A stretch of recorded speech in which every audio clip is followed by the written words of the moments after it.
Growing up in a small town in Mississippi, Jim Crow was still prevalent. It might sound like something from a movie, but it was my life. We had black and white class presidents. We had black and white homecoming kings and queens. We had black and white proms. I remember reading a textbook in my school and seeing the stamp where it showed the segregated school that my dad attended.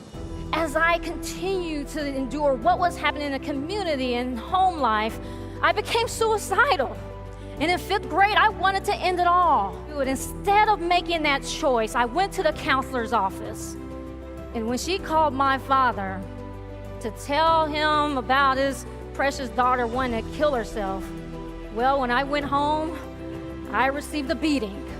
And I watched my mom turn her back. I had reasons to be angry. And so one day, my sister and I, we decided we are going to go for a walk by ourselves. Just us girls. And we were doing it. I mean, it was sunny out, we were laughing, we were having such a good time until someone called the police on us. A few days later, I found out that those very same people, they made a false accusation. They claimed my sister and I, we returned late at night and tried to harass them and break into their home. My anger that I once thought that it was all against white people, against my enemy, against the accuser, against the ones who were trying to stop my dream, I realized that anger became a wildfire that I could no longer control. When I talk about the ways in which we may have internalized all these racial messages and we acted out on ourselves and even others, I get pushback. I get the same thing. What about white people? You are letting them off the hook.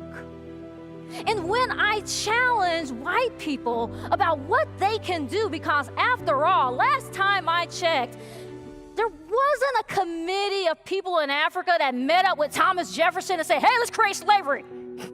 That didn't happen. When I talk to white people about their part, I get pushed back. They say, hey, what about black people? What about people of color? You're letting them off the hook. Show of hands of anybody in here who thinks that they might just be kind of racist. Just kind of. Wait, this is way more than I've ever seen. This is an honest crowd. We should give out trophies after this. Well, this isn't about who gets off the hook. Let's get rid of the hook.